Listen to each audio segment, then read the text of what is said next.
চলে এসেছো? তাহলে তো ভিডিও শুরু করতেই হবে। আগেকার যুগে ভালোবাসা আর এখনকার যুগে ভালোবাসার মধ্যে অনেক তফাৎ। আগেকার যুগের মতো পার্টনারকে মন থেকে ভালোবাসলে হবে না। এখনকার যুগে পার্টনারকে মিনিটে মিনিটে আই লাভ ইউ বলতে হবে, তাহলেই পার্টনার বুঝবে তুমি তাকে রিয়েল ভালোবাসো। এখনকার যুগে পার্টনারকে মিনিটে মিনিটে মিস ইউ না বললে পার্টনার বুঝবে তোমার অন্য কাউকে ভালো লেগে গেছে।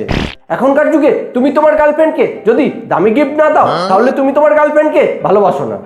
আগেকার যুগের মতো বিয়ের আগে যদি রোম্যান্স না করো তার মানে তোমার পার্টনারকে তোমার একদম ভালো লাগে না।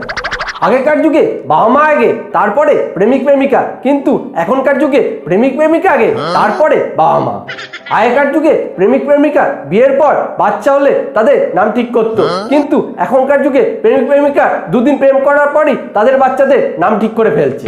আগেকার যুগে প্রেমিক প্রেমিকাদের হাতে অপশন খুবই কম ছিল, তাদের যদি ব্রেকআপ হয়ে যেত তাহলে আর তারা প্রেম করতো না। কিন্তু এখনকার যুগে প্রেমিক প্রেমিকাদের ব্রেকআপ হওয়ার আগেই তাদের প্রেম শুরু হয়ে যায়। আগেকার যুগে প্রেমিক প্রেমিকাদের ভ্যালেন্টাইন মানে সরস্বতী পুজো, এখনকার যুগে প্রেমিক প্রেমিকাদের রোজই ভ্যালেন্টাইন।